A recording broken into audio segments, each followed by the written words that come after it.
O que eu fiz com o que a vida fez comigo? As pessoas costumam dizer que aprendem com os próprios erros ou acertos. Mas por que a maioria das pessoas repete os mesmos erros e não repete os acertos? Será que a pessoa é uma má aluna na escola em que ela mesma é o professor ou a professora? Para te ajudar a acertar mais e errar menos, você é convidado a embarcar em uma viagem pela história deste que conheceu a dor no corpo e na alma. Não se entregou. E para contar essa história de uma maneira leve, compôs músicas, poemas e causos que vão te emocionar, motivar e mostrar novos caminhos. Com vocês, Nestor de Almeida!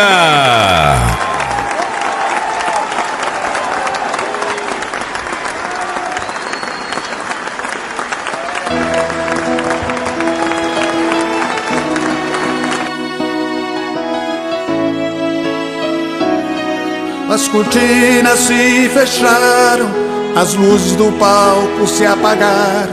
Eu tive que sair, por não ter para onde ir. Para as ruas eu segui, o chão que eu cavei, para do frio me aquecer. Foi o mesmo que eu rabisquei, quando estava aprendendo a ler. Naqueles momentos eu recordava dos conselhos que mamãe me dava. Filho, a vida é dura, mas você pode vencer. Acredita nos teus sonhos e nunca pare de andar. A esperança move as pedras pra você passar. A esperança move as pedras pra você passar.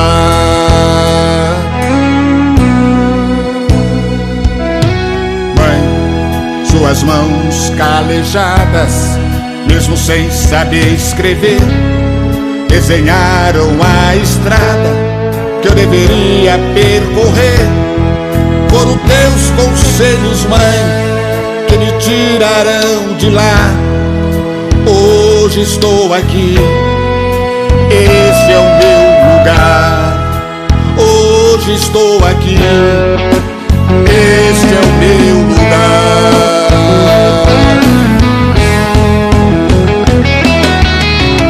Acredita nos teus sonhos e não para de andar. Os animais não sonham, mas você pode sonhar. O teu sonho é Deus dizendo o que você pode conquistar. Você nasceu para vencer, ninguém pode te parar. Você nasceu para vencer, e como o sol brilhar.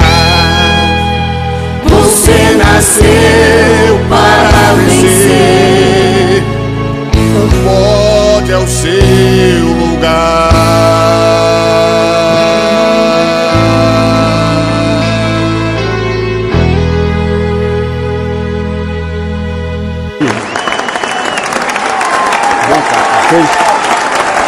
Vocês estão presentes, vocês estão em casa, vocês estão acompanhando via internet. Tem gente do Brasil, do exterior, nos acompanhando. Feliz pela presença de vocês. E eu quero receber vocês. Outro dia eu estava em casa, eu estava pensando que às vezes a gente liga a televisão e vai entrando tantas notícias dentro da casa da gente, sem você pedir, sem pedir licença, sem bater a porta. As notícias entram e vão trazendo coisas ruins, coisas que nos deixam nervosos, nos irritam, que roubam a nossa paz. Só que elas entram sem pedir licença. E eu quero acolher vocês então com um poema que eu escrevi, que é exatamente para receber bem as pessoas. Nós precisamos aprender a acolher bem as pessoas, né? Se for para falar de amor, não precisa nem a porta bater. Pode entrar, puxa a cadeira e senta, e vamos de amor falar. Enquanto os pássaros cantam lá fora, enquanto o café passa lentamente pelo coador, vamos continuar eu aqui e vocês aí, falando de amor. Sei que você que está aí fora, no Brasil, no exterior, gostaria do nosso papo participar. Não se acanha, venha! Este é o lugar para de amor falar. Falar de amor do seu jeito, sem ter pressa para o nosso papo acabar. Porque o café ainda vai demorar para coar. Então, vamos continuar aqui falando de amor. E vocês sejam todos bem-vindos para esse nosso papo, que nós vamos aqui falar de coisas boas. Pode ser que eu fale algumas coisas que te choquem, te deixem triste, mas eu prometo que eu vou pegar leve para que o objetivo é passar pela história. O objetivo é a gente passar sem deixar marcas. Esse é o objetivo da palestra. E eu estava lembrando, quando eu estava preparando a palestra, eu estava lembrando porque eu trabalhei muitos anos com crianças, eu tive um projeto para crianças na cidade de Campinas. E certa vez, enquanto eu estava lá com as crianças, uma menininha saiu de perto e foi lá no jardim e colheu uma flor. E eu fiquei olhando, falei, a gente fala tanto para as crianças não arrancar as flores, né? Se ela arranca a flor, murcha e perde a flor, perde daqui a pouco. Mas ela me quebrou, porque ela foi lá e quebrou a flor e veio com o galinho e falou, tio Nestor, olha que eu colhi para você. E aí, que eu ia falar, não é para tirar, mas quando ela falou, ela me quebrou. E quando ela chegou perto de mim, ela deu a flor para mim e disse, ô tio, você viu como é que ela é lisinha, né? Macia, essa pétala? Eu falei, é. E quando ela ficou olhando, ela falou, tio, por que essa pétala está toda cheia de furinho? Né? Toda marcadinha. E eu nunca tinha parado para pensar, nunca tinha parado para reparar isso, e eu, vamos pela criatividade, né? Eu olhei e falei para ela, sabe por quê? É que a rosa está aqui no jardim, e conforme faz o vento acaba jogando grãozinhos de areia na pétala e fica marcada. Ela falou, mas as que estão aqui dentro não estão. Eu falei, pois é, porque essa daqui protege as outras. E aproveitei, era criança, falei que nem o papai e a mamãe faz para proteger os filhos. Então, o papai e a mamãe às vezes se machuca, fica doente para proteger os filhos.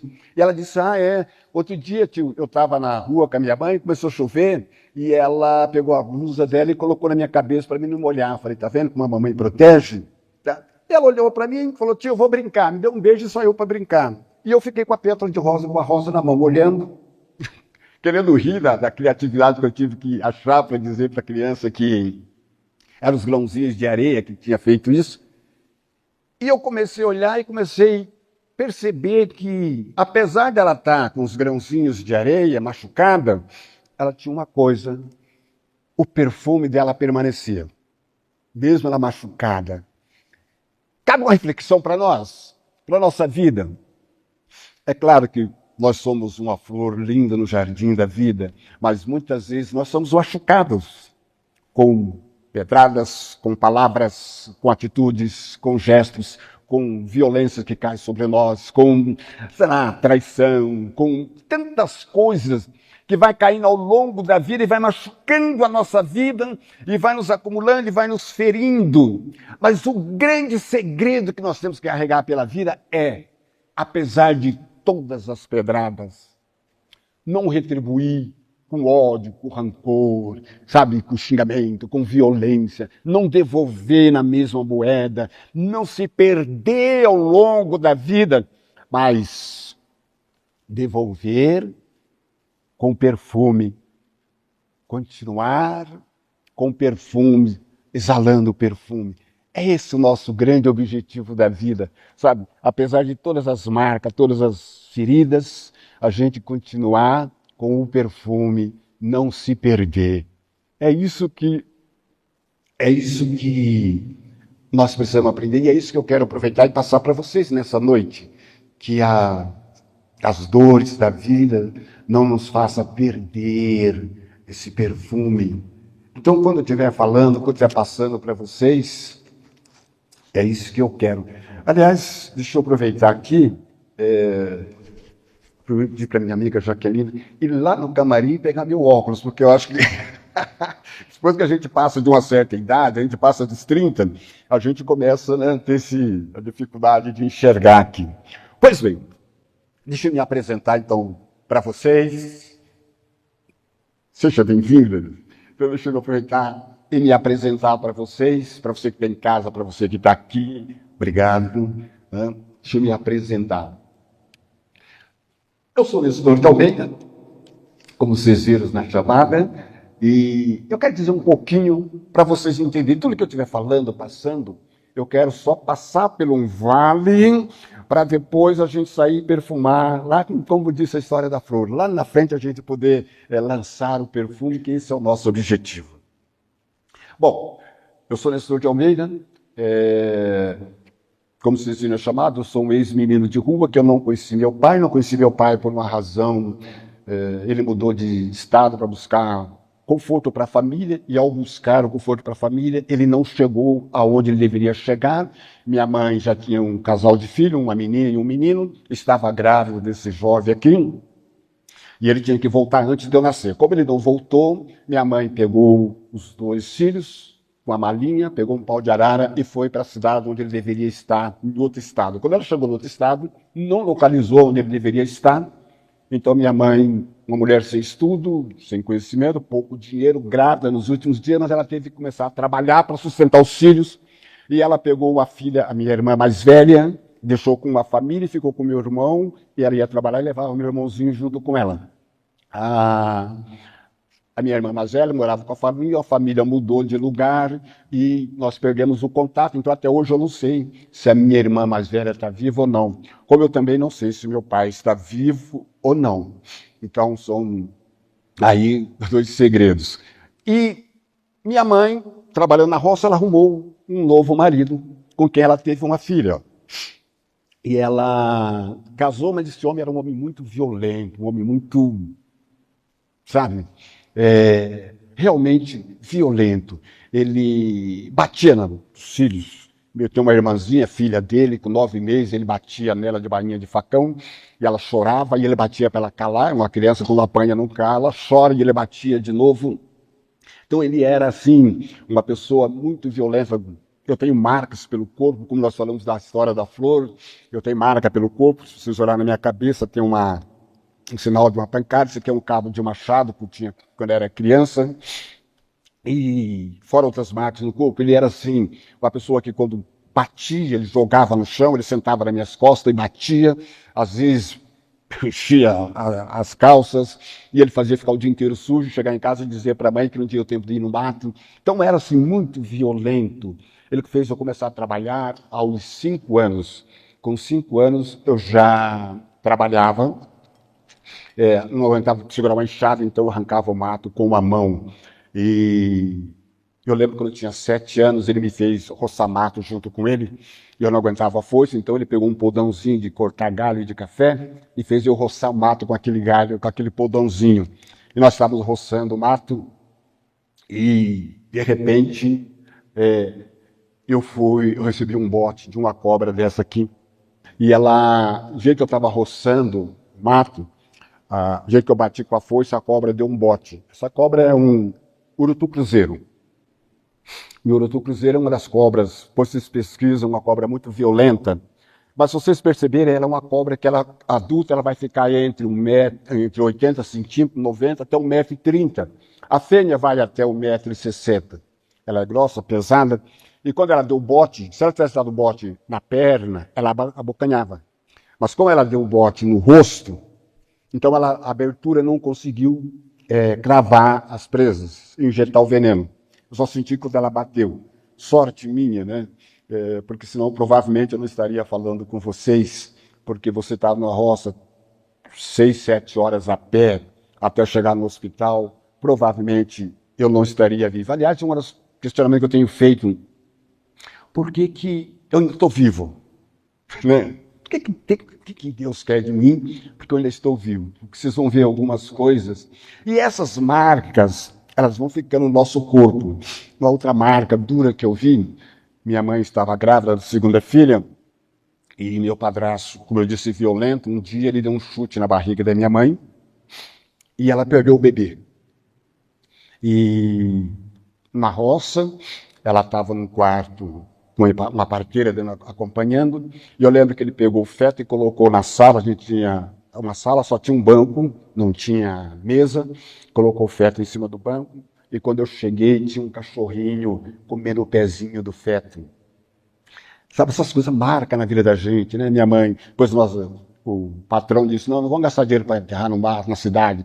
Colocou no mato, enterrou no mato, e dias depois nós fomos lá com a minha mãe, e um tatu no mato que come cadáver. E aí minha mãe chegou lá, estava lá o buraco, o tatu tinha entrado. Sabe essas coisas? Minha mãe era, sabe, sofreu muito. Agora, minha mãe foi que ajudou eu ser o que eu sou. Como eu disse na música de abertura, foi ela que me ensinou a caminhar.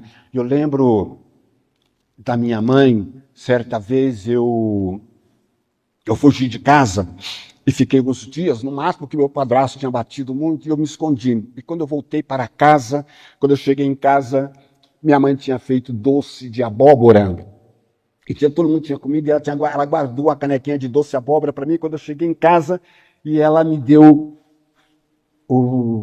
a abóbora e disse, isso aqui eu guardei para você. Mãe é diferente, né? Mãe é diferente. Com o meu padrasto, eu aprendi a roubar. Meu padrasto me ensinou a roubar galinha, por exemplo. Ele disse, para roubar galinha, você vai ao galinheiro do vizinho, bate a mão no peito, no papo da galinha, vai empurrando a mão, e a galinha coloca os pés na sua mão, você segura no pescoço e sai com ela devagarinho para ela não fazer barulho. Isso era o ensinamento dele. A minha mãe ensinou diferente. Com a minha mãe, certa vez eu roubei milho na roça do vizinho, e quando eu cheguei em casa com milho feliz, e minha mãe disse, onde você achou esse milho? Eu falei, mãe, eu peguei na roça do vizinho, lá tem bastante. Ela falou, tem bastante, mas não é nosso. Volta e coloca aonde você achou. E quando você voltar, nós conversamos. E eu peguei o milho e tive que levar aonde eu tinha tirado o milho. E nesse momento, minha mãe me ensinou a fazer muitas coisas. Minha mãe me ensinou como pescar, como caçar, como fazer arapuca, porque na roça você pode estar com fome, mas você tem muitas coisas que você pode buscar na natureza. E a minha mãe me ensinou que tem sempre uma saída. Você não precisa fazer nada errado, mas tem uma saída. Com a minha mãe eu aprendi que existe uma saída. Que isso me serve até hoje pela vida. Sabe, você tem sempre uma saída. Hoje, quando alguém me traz um problema, eu penso, qual a solução? Qual é a solução? Então, com a minha mãe eu aprendi a cantar. Minha mãe, a gente sentava no final da tarde na porta de casa e a gente ficava conversando, cantando. A gente não conhecia muitas músicas, mas a minha mãe ficava cantando com a gente. E quando a gente não tinha música, a gente inventava as músicas para poder cantar. Porque isso que minha mãe me ensinou. Era viver com o que tinha e mesmo na dificuldade, cantar, inventar histórias. Então, lógico que são as imagens representativas, mas essa é uma lembrança da minha mãe. Minha mãe me ensinou a ser guerreira. Eu lembro certa vez, deu uma geada muito forte e com a geada queimou tudo e apareceu fogo onde nós morávamos. E o fogo começou a queimar a nossa casa. E minha mãe, com uma bacia d'água, porque a gente não tinha como pegar muita água, porque a água era no rio. Então ela pegou o que tinha, a água, a terra, e vamos jogar para defender aquela casinha, que era a única coisa que a gente tinha, que móveis, qualquer coisa. E minha mãe me defendendo, e eu lembro eu ajudando a minha mãe a apagar o fogo. Sabe aquele espírito de mulher guerreira? Defende o que nós temos. Isso é o pouco que nós temos e nós precisamos defender. Então, para mim, é uma lição. Não importa quanto que você tem, defenda o que é seu. Defenda as coisas que você conquistou. Não deixe que outras pessoas cuidem das suas coisas. Então, isso eu aprendi com a minha mãe, a cuidar das coisas. Minha mãe ficou muito doente com o sofrimento, com a perda que ela teve da criança. E meu padrasto não levava a minha mãe ao médico, ele levava em benzedeira, buscava curas espirituais e não levava ela ao médico. E minha mãe foi ficando doente. E para vocês entenderem a dinâmica, quando você mora na roça, muitas vezes você vai trabalhar em fazenda, você trabalha na fazenda durante a colheita. Terminou a colheita, O patrão deixa você ficar morando na fazenda até você arrumar um lugar para morar, porque acabou o serviço, você pode trabalhar em outros lugares e ficar morando ali. E isso acontecia, por exemplo, quando pegou fogo na casa, nós estávamos morando num lugar, mas meu pai, meu padrasto e meu irmão mais velho estavam trabalhando em outros lugares enquanto nós morávamos ali. O mesmo aconteceu neste momento. Minha mãe ficou muito doente e meu irmão já tinha saído de casa, a minha irmãzinha já morava com outra família, porque meu padrasto tinha andado para morar com a outra família, e depois descobrindo que ele deu para a família, porque ele estava já paquerando a filha da mulher com que ele deu a minha irmã para morar, e só eu fiquei em casa. Eu saía para trabalhar, trabalhava a semana inteira e voltava para casa no final de semana. E quando eu voltei para casa, que eu cheguei em casa, minha mãe não estava em casa, a casa na fazenda estava fechada, e os vizinhos falaram: sua mãe está em tal lugar na cidade, numa pensão onde seu pai levou. Quando eu cheguei na pensão, eu digo para vocês que foi uma das noites mais duras da minha vida. Mas assim, minha mãe, foi uma noite de conselhos, sabe, minha mãe sabia que era o último dia de vida, que ela ia ver os filhos, eu era o último filho que ela ia ver.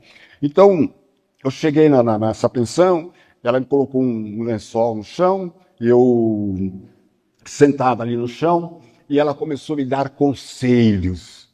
Foi uma noite que minha mãe, sabe, ela me falou muitas coisas, tudo que ela queria, caminhos que ela queria que eu andasse. Ela falou de Deus, ela falou da vida, ela falou como que eu deveria enfrentar, porque ela sabia que era o último momento que, sabe?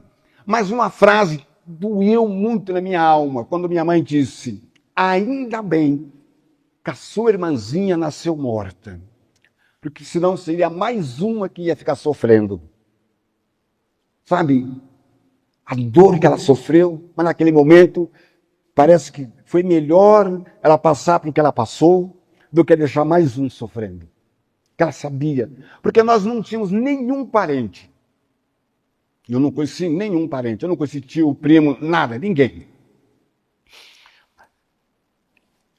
Eu voltei a trabalhar no lugar onde eu trabalhava, e quando foi no final de semana seguinte, o patrão veio na cidade buscar dinheiro e chegou com a notícia: Nestor, você não tem mais mãe, sua mãe morreu na segunda-feira. Isso era no final de semana. Para mim foi um choque terrível. E aí ele contou como foi. O seu pai, o padrasto, como ele tratava, pegou sua mãe, levou para um armazém na entrada da cidade. Deixando na entrada da cidade, ele disse para um dono do armazém: vou deixá-la aqui, vou buscar o médico, ou procurar um lugar para levá-la.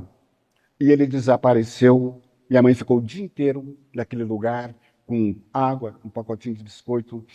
À noite, uns homens viram e levaram ela para o hospital, e ela morreu e foi enterrada como indigente. Eu confesso que quando eu fiquei sabendo disso, eu odiei muito aquele homem. Por muitos anos, eu comprei um punhalzinho, que eu falei: o dia que eu encontrar com esse homem, eu mato esse homem. Porque minha mãe era o que mais que eu tinha. Ver de tanto que ele já fazia com ela, e deixar ela morrer daquele jeito. E como eu não tinha o que fazer, para onde ir, voltei para a casa onde nós morávamos. Ele já tinha retirado as mudanças, a casa estava fechada, eu não tive para onde ir. Então eu fui para as ruas. Sem parentes, sem ninguém. E eu fui para a rua. E na rua, dormia debaixo de jornais, fazendo, sabe, do frio. Eu sou do sul. Vocês imaginam o que era a rua? Eu morei 4 anos nas ruas. Nas ruas eu fazia buraco para me aquecer, cobria com jornal para poder me aquecer. Então foram assim, anos difíceis. Aqui eu passei muita fome, ficava 10, 15, 20 dias sem tomar banho. Aí eu fui abusado, eu fui vendido. Eu fui morar numa casa, a pessoa me viu na rua, levou para casa e disse: olha, esse aqui é o nosso filhinho. Mas 15 dias depois ela me vendeu para uma outra família por 10 mil cruzeiros. 2 notas dessa daí. Ela me vendeu por 10 mil cruzeiros para outra família. Fui morar na casa dessa outra família e esse senhor, um dia ele chegou em casa batendo na mulher e no filho, e quando eu vi aquilo, eu já estava acostumado a ver meu pai e minha mãe batendo, e eu fui, peguei um pedaço de pau para interferir. Claro, era um homem, ele pegou um facão e eu tive que correr e ir para a rua. Novamente voltei para as ruas. Então, são essas marcas que vão ficando na vida da gente, que vão, sabe, marcando, e que a gente às vezes precisa de superar.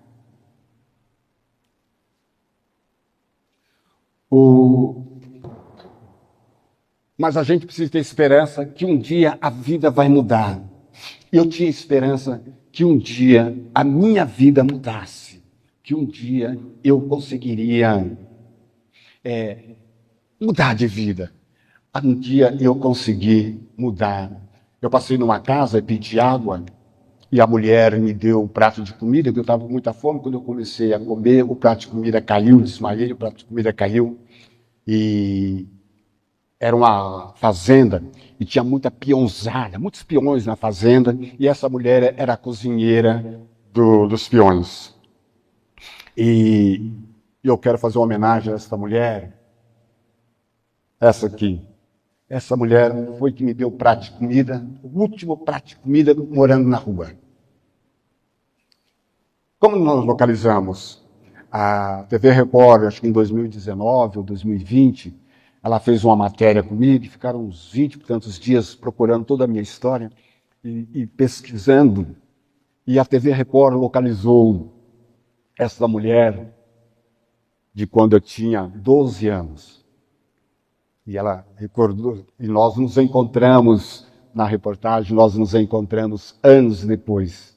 Então aqui uma homenagem a essa pessoa que ficou marcada, Rosa Maria. Ela ficou marcada na minha história como uma pessoa que me deu o último prato de comida na rua. Eu passei a morar no meio daquela peãozada, e ali eu percebi que estava começando a dar certo a minha vida. Estava começando a dar certo aquela esperança, um dia a vida vai mudar, um dia vai dar certo. E começou a dar certo. Vai dar certo, vai dar certo. Você pode acreditar.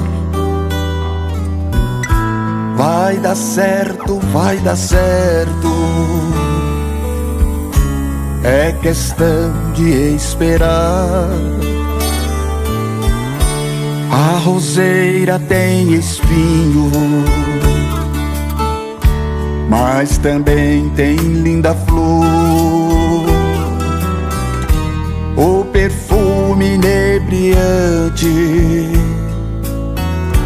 faz esquecer a dor que o espinho causou. Assim é a vida. Se você acreditar,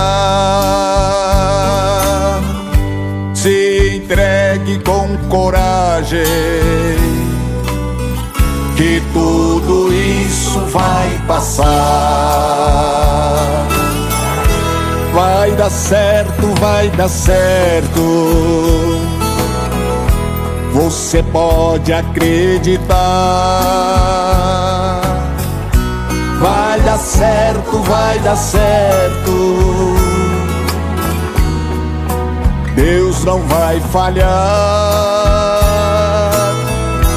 A roseira tem espinho, mas também tem linda flor. O perfume inebriante faz esquecer a dor que o espinho causou. Assim é a vida. Se você acreditar, se entregue com coragem, que tudo isso vai passar. Vai dar certo, vai dar certo. Você pode acreditar. Vai dar certo, vai dar certo. E a vitória vai chegar.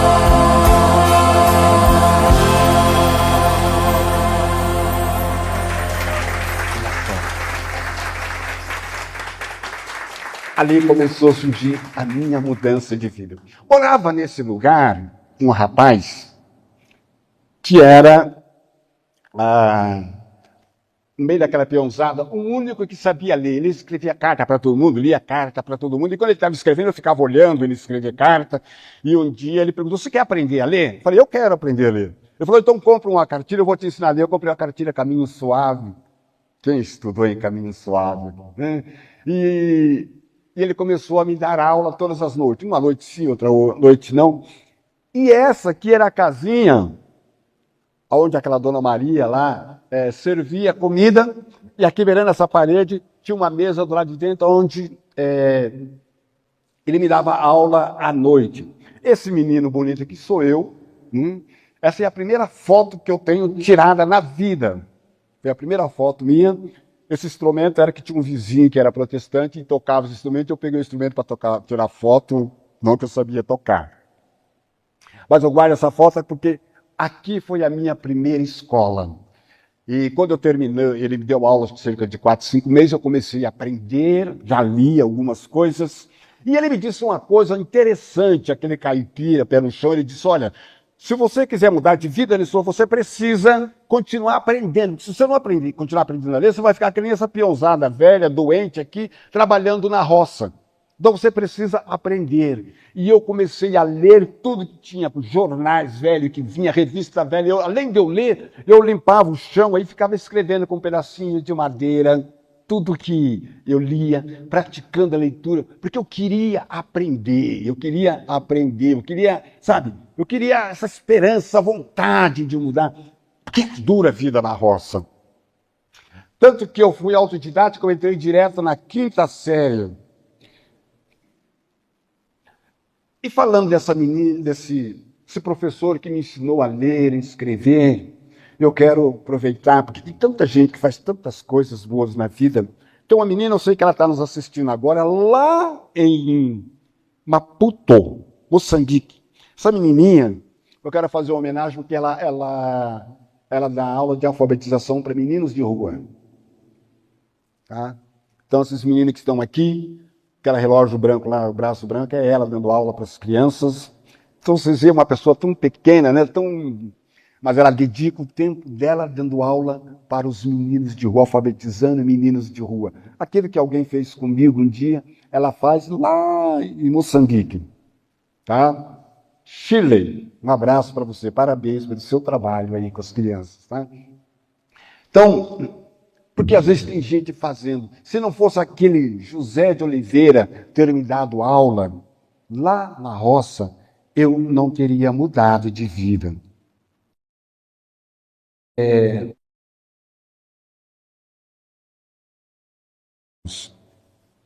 Esse aqui sou eu também, né? A segunda foto que eu tirei na vida. Aqui sou eu trabalhando na roça, não sei se dá para vocês verem bem aí, com a camisa da moda, né? Aquela camisa Baby Lucas, de saco de algodão, tá? E toda rasgada. Eu vejo as pessoas pagando tão caro uma calça rasgada, e eu já usava aquilo. Tá? Nós temos aqui no meio a Rose estilista. Então, olha, eu já usava a minha moda também, Rose, tá vendo? Mas qual a importância dessa foto? Nessa época, eu já comecei a estudar na cidade. Eu trabalhava o dia inteiro na roça e à noite eu ia para a cidade estudar. E eu lembro que quando eu cheguei o primeiro dia de aula, muito, sabe, feliz, que era o meu primeiro dia numa sala de aula. E eu cheguei e o professor disse, vamos fazer o seguinte, não temos ainda o nome de todo mundo, então vamos passar um caderno, um papel, todo mundo coloca o nome e depois eu faço a chamada para conhecer vocês. E eu coloquei meu nome no papel. Só que, aí eu já estava indo para 16 anos e eu não sabia nem meu nome, até então, nem minha data de nascimento. Eu consegui os documentos para poder fazer a matrícula na escola. para entrar no colegial, da 5ª série. Até então, o meu sobrenome, porque as pessoas falavam, qual é o seu nome? Eu falava Nestor, mas qual é o seu sobrenome? Eu não tinha, então eu inventei um para mim. Eu inventei Nestor de Oliveira. Então, para todo mundo, Nestor de Oliveira. Até os 16 anos, eu me chamava Nestor de Oliveira. Quando eu descobri meus documentos, não era Nestor de Oliveira, era Nestor de Almeida. Então, quando eu coloquei meu nome no papel, só de colocar Nestor de Almeida, o Almeida ainda não estava familiarizado comigo. Eu mudei o nome. E quando o professor pegou o papel e começou a ler, fulano de tal, fulano de tal, fulano de tal, quando ele pegou o meu, Nestor de Lameda, e eu latindo no meio da turma, eu disse, não, não é Nestor de Lameda, é Nestor de Almeida. Ele disse, mas aqui está Lameda. E foi lá no quadro e escreveu, para todo mundo ver como que eu escrevi. Nestor de Lameda. E ele disse, como uma pessoa vem entrar na 5ª série e não sabe nem escrever o próprio nome?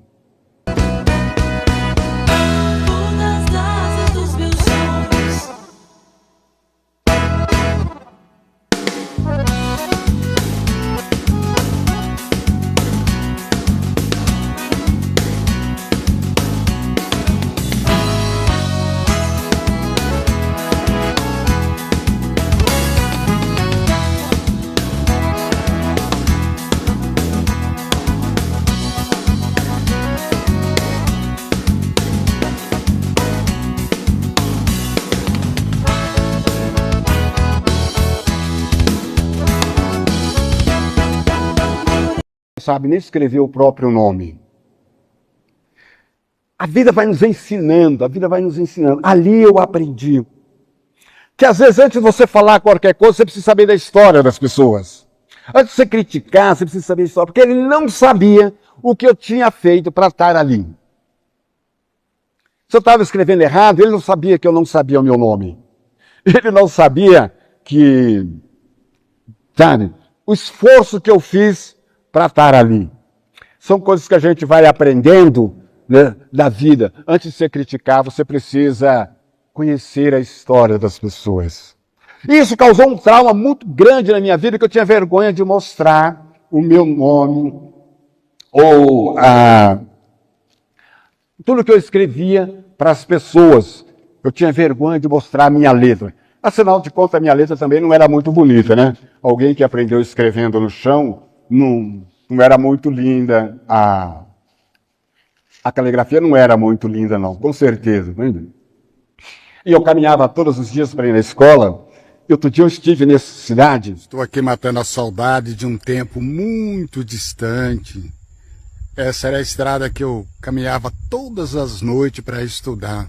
Foi por essa estrada aqui que eu fiz o meu primeiro dia de aula, ou a primeira noite de aula. Fazia isso aqui todas as noites, no frio, na chuva, no vento, na escuridão. Dava graças a Deus quando tinha noite de lua clara, para poder clarear isso aqui. Pegava essa estrada aqui e ia embora, dá quase 8 quilômetros lá para frente, era onde eu morava. Hoje estou aqui na festa dos Amigos de Carboneira, a segunda festa dos Amigos de Carboneira. Tem gente de toda parte do Brasil, até do Japão. Nós reunimos aqui, estamos comemorando as pessoas que já moraram nesse Esse é o lugar onde eu fazia as minhas caminhadas todas as noites, no frio, na chuva. Agora, quando eu caminhava nessa estrada, eu sonhava um dia mudar de vida. Sonhava, sabe? Eu fazia aquela caminhada porque eu queria mudar de vida. As pessoas diziam na roça, meu patrão, as pessoas, para que você vai estudar? Eu falei, eu quero estudar porque eu quero mudar de vida. Eu queria sair da roça, eu queria, sabe? Eu tinha sonhos, eu sonhei muitas vezes por essas estradas a mudar de vida. Eu queria sair. E eu acho que a gente precisa, você não pode perder a esperança, você não pode deixar de sonhar, sabe? Se não dá certo uma vez, sonha de novo e começa de novo, mas você não pode parar de sonhar. Até que um dia eu consegui mudar para a cidade. Quando eu saí, eu lembro que as pessoas diziam assim, você vai fazer o que na cidade, caipira?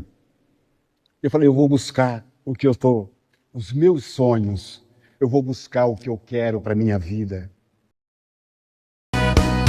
Vou nas asas dos meus sonhos, sem ter medo de cair, me machucar. O pássaro sempre perde penas quando se propõe longos voar. Não espero contar com a sorte, nem sempre o vento sopra ao meu favor. Vou conquistando meu espaço, mostrando a minha força e o meu valor. O amor é o meu guia, tenho fé que vou vencer. Vou aprendendo a escolher, que amor viver, que prazer não ter, e que dor não morrer.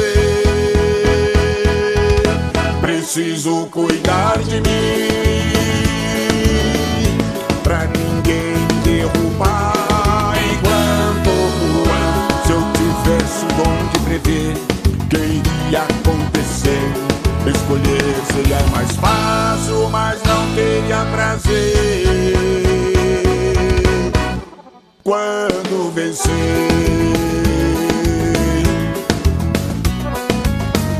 já tive que enfrentar tempestade quando estava a montanha a subir.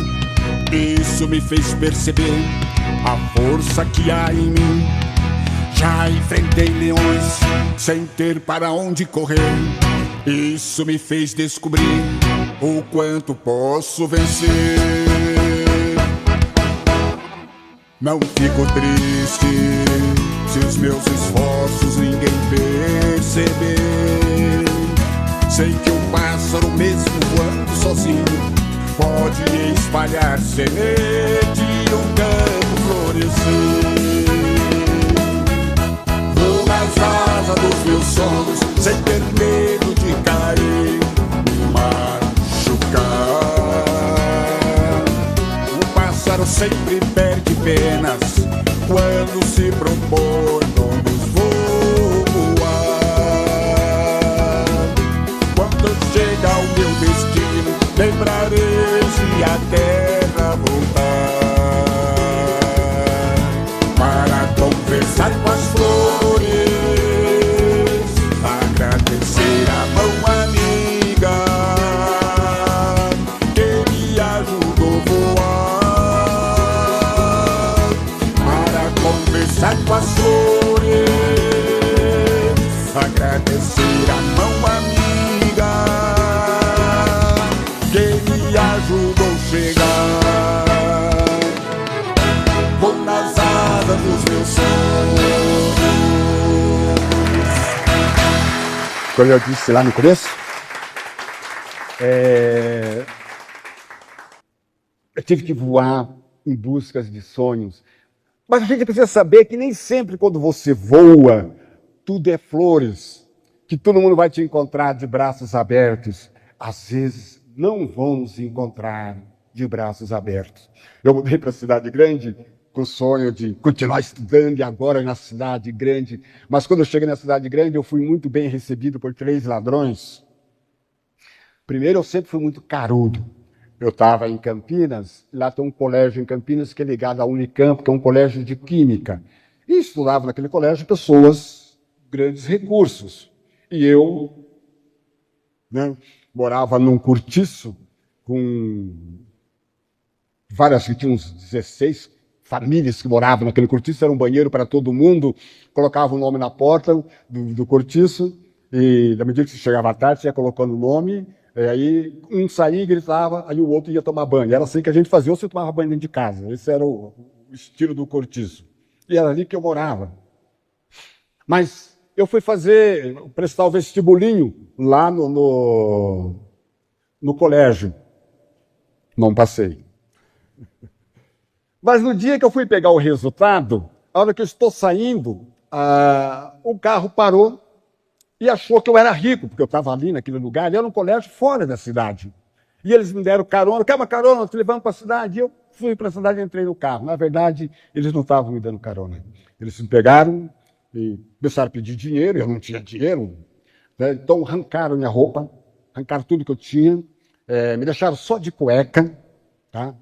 Cueca, de meia branca, né? E me deram 3 facadas. Me levaram para o meio do mato, quando eu não tinha nada, pegaram tudo, acho que ficaram, não estava bem, e eles, então, me deram 3 facadas, mas no sentido de vontade, pelo visto, eles queriam realmente tirar a minha vida. Uma pegou no braço, ainda tem o corte dela no braço, uma outra tem no peito, não vou mostrar o peito para vocês, mas ela tem o corte no peito, tem a marca até hoje, e uma outra que pegou na coxa.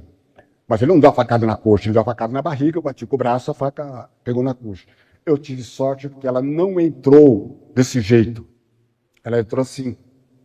E ao entrar, então, ela entrou ao lado da veia, porque se ela entra assim, ela corta a veia. E como eu estava longe, provavelmente era mais uma vez que eu tinha ficado, mais uma vez. Por isso que eu falo que às vezes, não sei porque ainda estou vivo, né, porque já passei por algumas. E me largaram no meio do mato, andei mais ou menos uns 3 quilômetros até chegar numa casa. Era num colégio que tem hoje lá na... Estou dando aqui a referência para quem mora, quem está assistindo saber onde é. Um colégio da igreja presbiteriana, lá em Hortolândia. Tem um colégio lá. E quando eu cheguei no colégio, à noite, batendo palma, a mulher da pessoa que coordenava lá, abriu a janela, quando ela olhou, me viu só de cueca, de meia, todo ensanguentado, e com o sapato na mão, porque eles não levaram meu sapato, porque meu sapato estava furado. Então, imagina a imagem, né?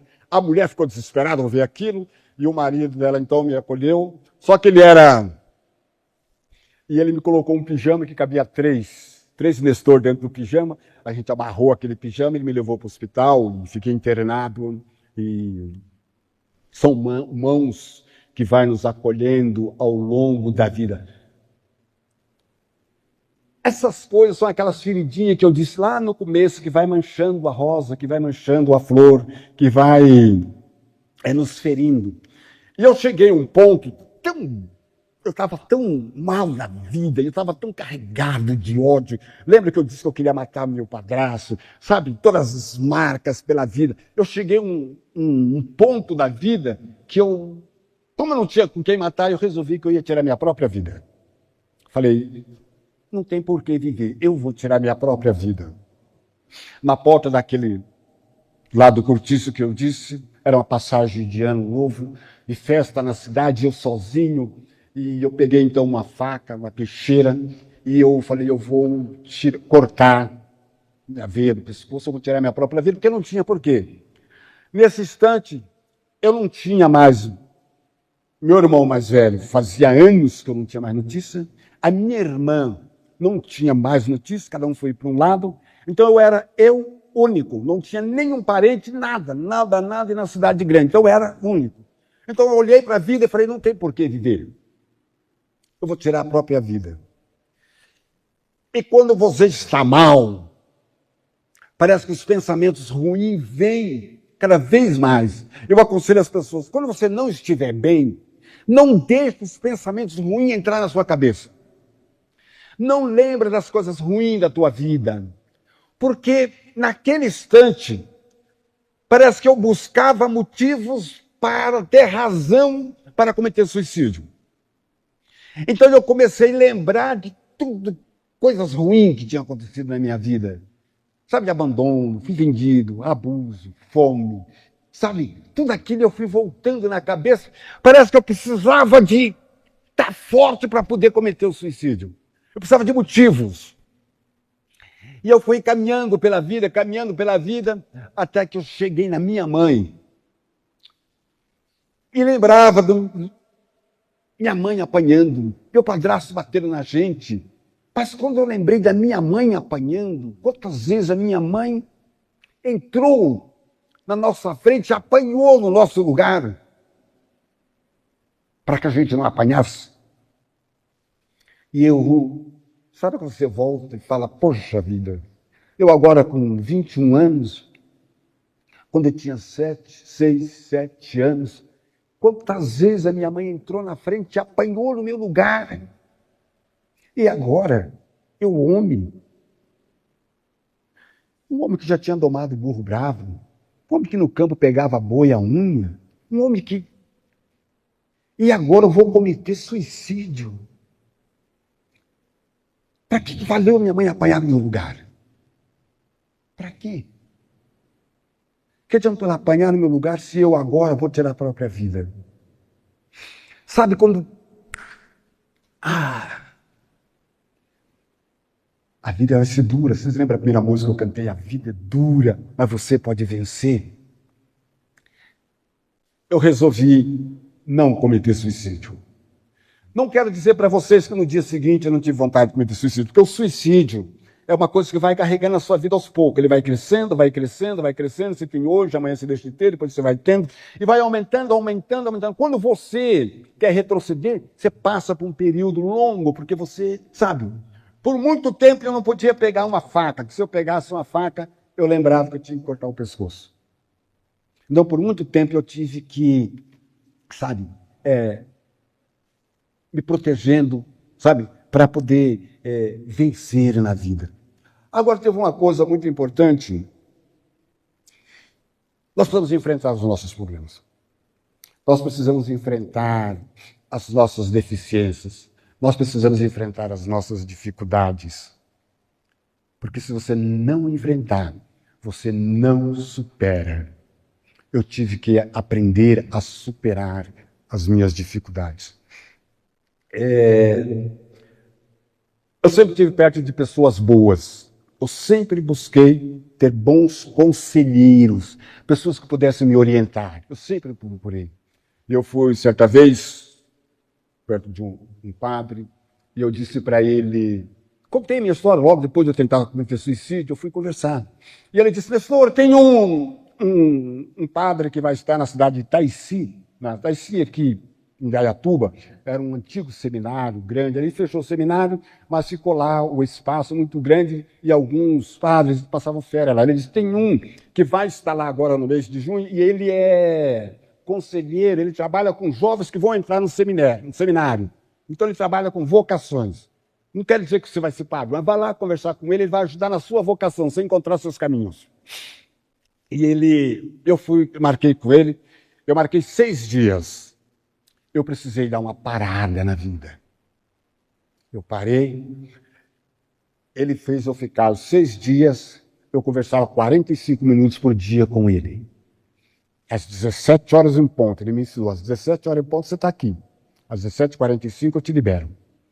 E ele mandou eu pegar um caderno, e ele falou, os 2 primeiros dias, não quero que você fale de coisas ruins. Você precisa descobrir o seu valor. Qual o teu valor?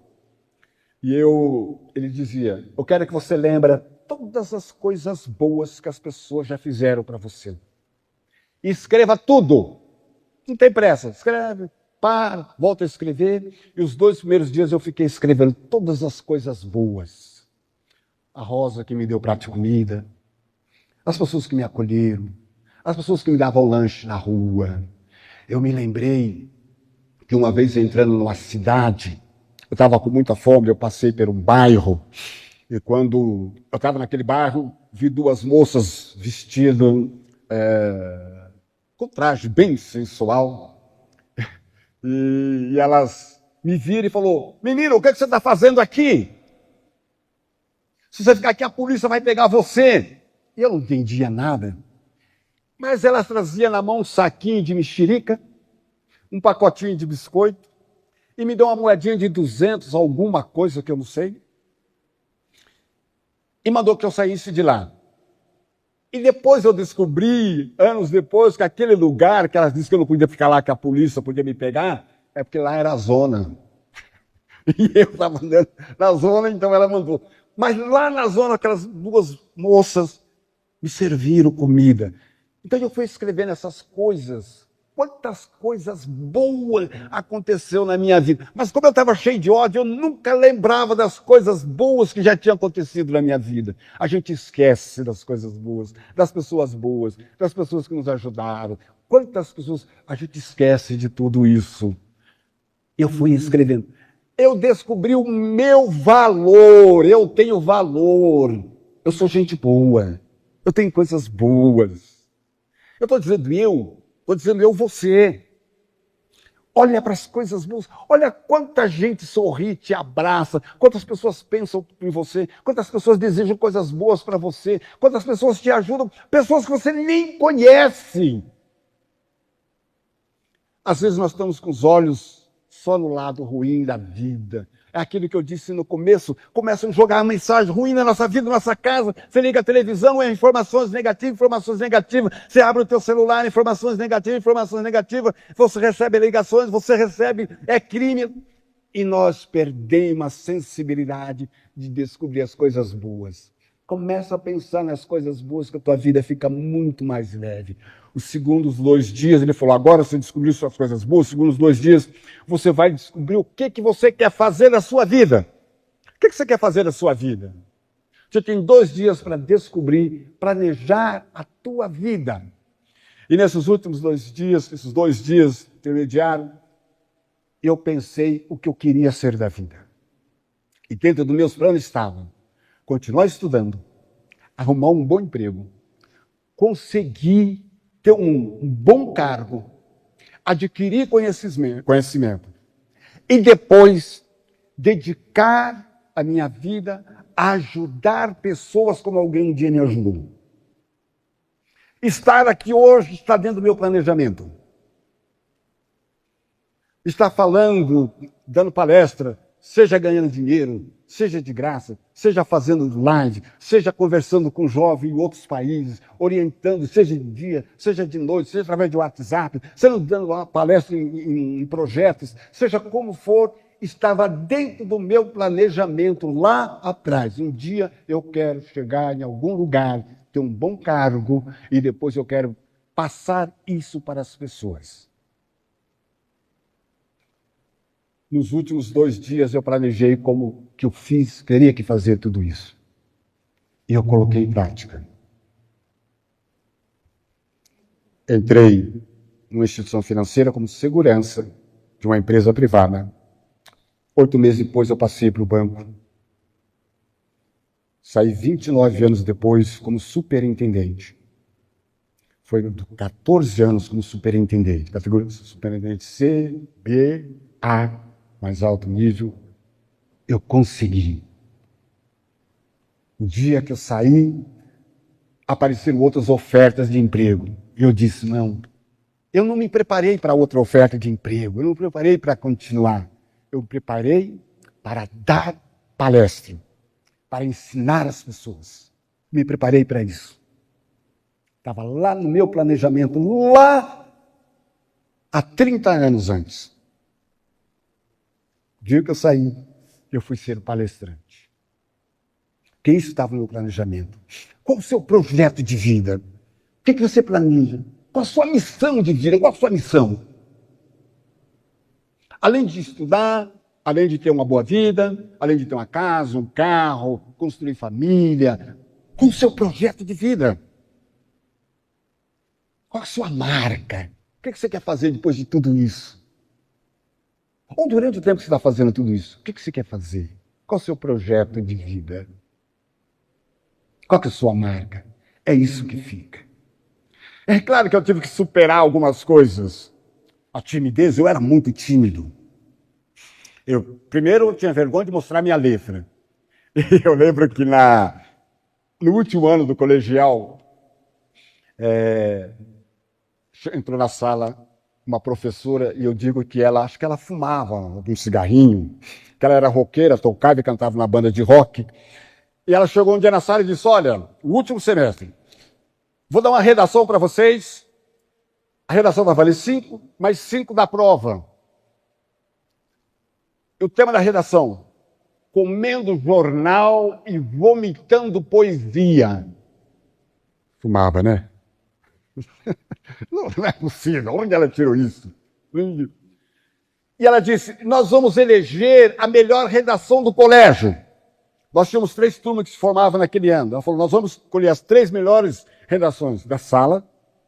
E as 9 redações, 3 e 3 e 3, nós vamos escolher a melhor redação. Nós vamos reunir os professores para escolher a melhor redação. A hora que ela disse, nós vamos escolher as 3 e vamos reunir os professores para escolher, os professores da minha sala de aula, ver minha letra, até, né? O cara era muito ruim, às vezes eu escrevi em letra maiúscula para facilitar. Mas agora, para outros professores, me deu um desespero. Eu fiquei na sala, não sabia, sabe? Fiquei acho que uns 3 minutos desesperado, pensando que eu tinha que mostrar aquele trabalho para outras pessoas. Mas depois, sabe quando dá comendo jornal e vomitando poesia? Isso não é um pouco coisa de rua? O jornal já estava na minha pele. Eu fazia buraco, eu me cobria com o jornal. Eu lia o jornal e escrevia no chão as letras do jornal. Eu pensei, isso dá, como se diz, isso dá samba, isso dá poema. E eu escrevi a redação. Sabe quando você concentra, isso que vai dar? Eu lembro que no final da redação, ela dizia assim, que a pessoa com fome dormia à noite, comia o jornal enquanto refletia, e as letras no seu estômago corriam para sua mente, e na manhã seguinte ela vomitava tudo aquilo em poesia. Era um negócio mais ou menos assim, bem louco. Resultado, a minha redação foi a melhor da sala de aula. Resultado, a minha redação foi a melhor do colégio. E a professora disse, você autoriza eu fazer um rock da sua letra? Eu autorizei. Se fez sucesso, eu não sei. Mas ela disse que fez uma letra da minha música. Você precisa enfrentar as suas dificuldades. O que você tem medo? Qual a sua fragilidade? É ela que você precisa enfrentar. Não adianta você correr dos seus problemas, porque eles vão ficar aí, você vai dormir. Não sei se vocês leram lá atrás que nós temos que... não é só chegar, você precisa chegar com a mente sã, espírito forte e corpo sadio. Isso só acontece se você for corrigindo a sua vida ao longo do caminho. Eu era muito tímido, mas sempre metido, sempre me dando mal. Mas eu digo que eu não dava mal, eu estava aprendendo. Eu estava em treinamento ao longo da vida. Então, quando eu errava, eu estava em treinamento. Eu participava de uma comunidade jovem, um dia eu pedi para o líder, deixa eu fazer uma leitura na missa. Ele falou, deixa. E eu peguei o folheto na missa, fiquei a semana inteira com o folheto na missa, e depois eu resolvi ir ler. Igreja lotada. E eu fui lá como se eu fosse o Cid Moreira, com a voz. E quando eu comecei a ler, eu comecei a tremer. Misturou tudo. Eu lia, relia. Enfim, quando eu terminei de ler, o coordenador olhou para mim e falou, você lê mal, hein? Ah, Maria. É tudo que uma pessoa tímida não precisa ouvir. Mas não bastava. Quando o padre foi ler o evangelho dele, ele falou, vamos ler a segunda leitura outra vez, porque acho que ninguém entendeu nada. E ler outra vez. Eu não sabia onde enfiar a cara. E ali eu tinha 2 opções. Nunca mais voltar ali, porque toda vez que eu voltasse, tu me olhava e falava, ó, o cara que lê mal. E tímido, você tem vergonha. Ou enfrentar. Eu resolvi enfrentar. Falei, eu vou enfrentar isso. Passado uns dias, eu fui lá para o coordenador e falei, eu vou ler de novo. Você está ficando louco? Eu falei, vou ler outra vez. Peguei uma leitura pequena, claro, sou bobo. Eu perguntei para o rapaz como que ele lia, porque ele lia tão bem, e ele explicou para mim.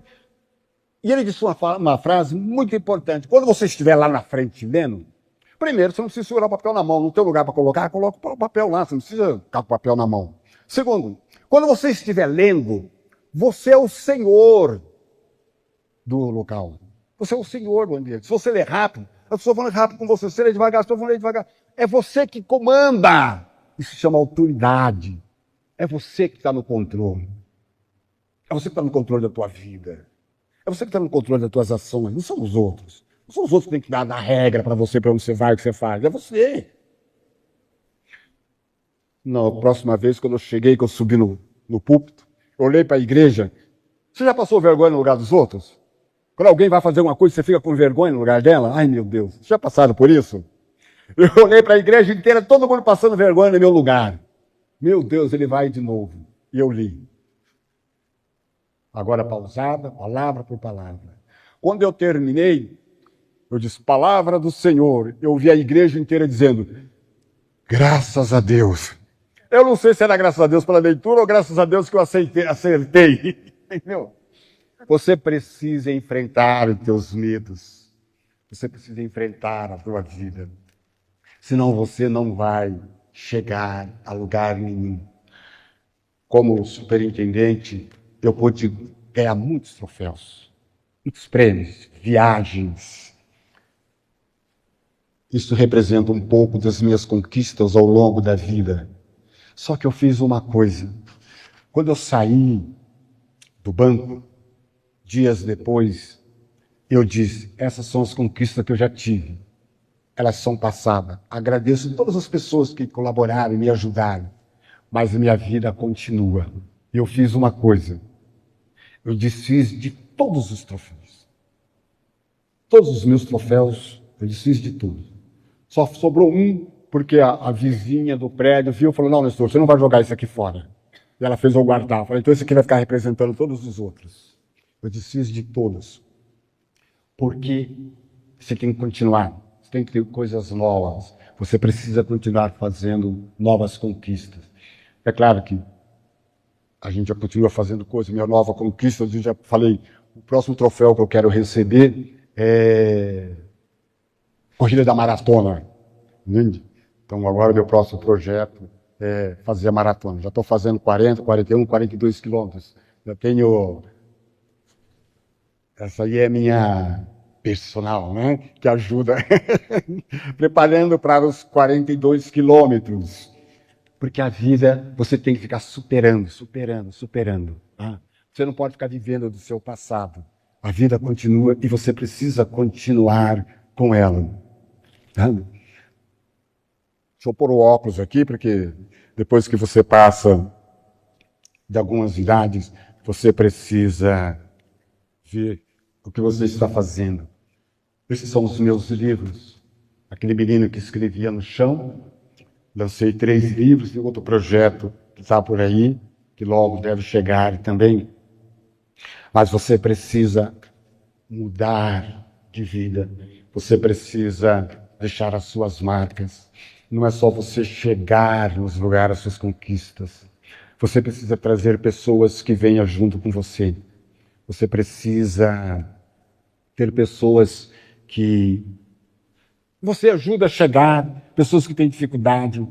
Você precisa ajudar essas pessoas a chegarem junto com você. Eu faço isso através de livros, palestras, de vídeos. As músicas que vocês estão ouvindo são todas composições minhas, poemas são todos meus, outras músicas. Que é maneira de chegar até as pessoas e continuar aquela missão que eu fiz há 30 anos atrás. Esta foi a minha missão. E falando dessas missões, eu lembro, trabalhando uma vez num orfanato, de um menininho que eu conheci, que carrego a lembrança dele, e eu fiz um poema que trata da história dele e que também é uma mensagem para nós. Eu me abracei diante daquele pequeno, eu abracei. Eu queria só lhe dizer um adeus, um até breve nos ver. Ele olhou para mim, sorriu e me chamou de pai. Fiquei em silêncio, pois eu não sabia o que dizer, e dizer a verdade ele poderia não compreender. Mas ele continuou a olhar para mim e a sorrir. Segurei as lágrimas porque, em ver chorar, ele poderia se entristecer. Mas como entristecer aqueles mimosos olhos negros que, olhando para mim, vinha em mim a imagem do pai que não pudera conhecer.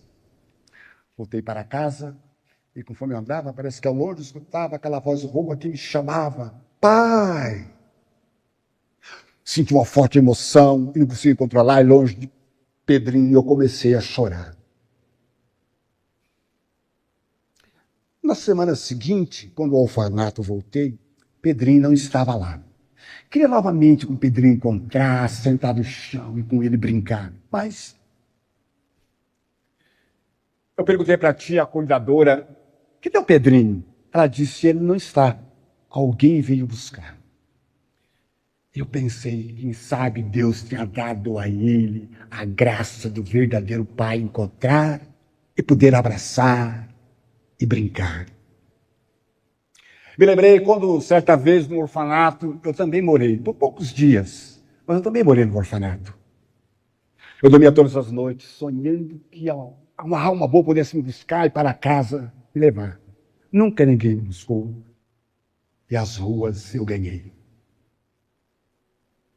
Eu estava aqui pensando, quantos pedrinhos estão por aí pelos orfanatos da vida, querendo ganhar um abraço de pai? Quantos braços estão por aí vazios, que poderiam os pedrinhos da vida abraçar? O tempo passou, eu nunca mais voltei lá. Mudei, fui trabalhar em outros lugares. Estava pensando, onde será que está o Pedrinho? Por onde o Pedrinho andará? O Pedrinho do orfanato. Como a gente pode ajudar as pessoas? Como a gente pode exalar o perfume? O que vocês podem fazer pelos pedrinhos da vida? Vocês são gente boa. Eu sei que vocês são bons. Eu sei que vocês podem ajudar as pessoas a chegarem. Não é só vocês chegar, mas vocês ajudarem outras pessoas a chegar. Vocês é um presente que Deus deu para o mundo. Lembra sempre de uma coisa. Você é bom. Mesmo que o mundo diga que vocês não prestam, menos que em algum lugar tenha alguém falando mal de vocês, lembrem de uma coisa. Vocês são bons. Um dia eu estava com a minha netinha, Graça, ela tinha acabado, a primeira netinha, eu tenho 3 lindos netinhos. A Maitê, Pedrinho e a Olivia, que acabou de nascer, está com 2 meses. Eu estava com a Maitê no colo, e ela olhava para mim, aqueles olhos meio embaçados ainda. E eu fiquei olhando, e surgiu uma frase que diz, quando olho para ti, vejo bondade no seu olhar. E eu pensei, quando a gente olha para as pessoas, quantas pessoas nós podemos ver bondade nos olhos delas? Eu posso olhar e ver bondade nos olhos de vocês. Sabe por quê? Porque vocês são bons.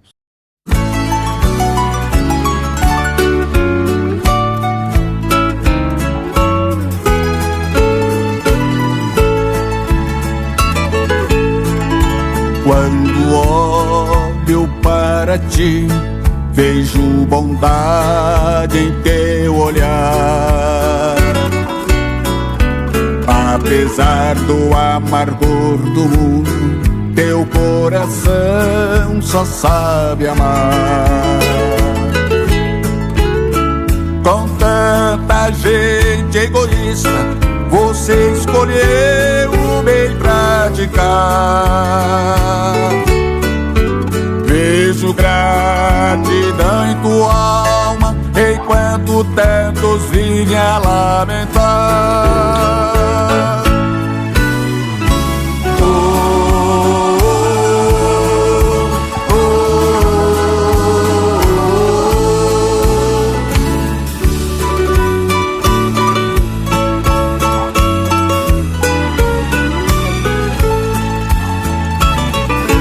Tem sabedoria em suas palavras, como é bom contigo estar.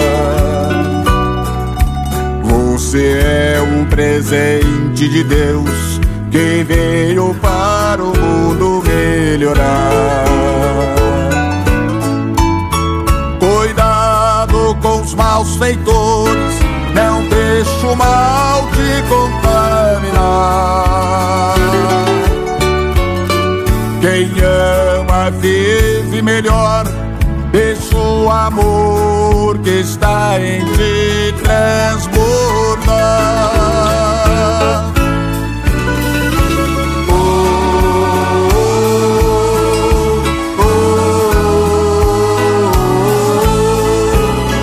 Quem ama vive melhor, deixa o amor que está em ti transbordar.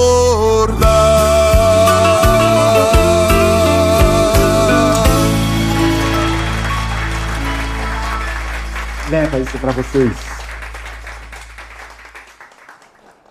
Obrigado, gente. Eu quero agradecer a vocês por terem vindo aqui. Nós estamos chegando ao final. Nem sei quanto tempo deu.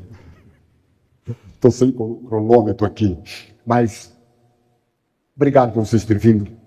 Obrigado a vocês que estão em casa. Obrigado a vocês de São Paulo, de outros lugares do Brasil, do exterior, que acompanharam este momento. Tá? As pessoas que vão assistir essa gravação, que vai ficar à disposição de empresas, eu quero só levar essa mensagem para vocês. Não deixe que as pedras da vida tirem o perfume de vocês. Aquela marca que eu disse lá no início. Mas, apesar das marcas, ela continua transmitindo o perfume. Que apesar da dor da vida, você continue transmitindo o perfume.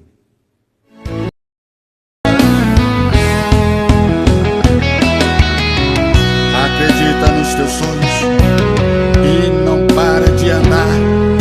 Os animais não sonham, mas você pode sonhar. O teu sonho é Deus dizendo o que você pode conquistar. Você nasceu para vencer, ninguém pode te parar. Você nasceu para vencer e como o sol brilhar. Você nasceu para vencer, o pódio é o seu lugar.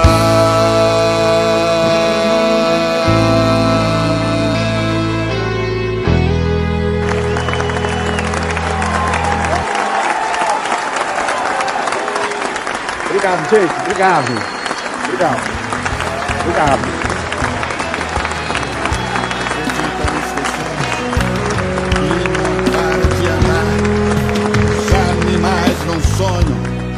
Mas você pode sonhar. O teu sonho é Deus dizendo o que você pode conquistar. Você nasceu para vencer, ninguém pode te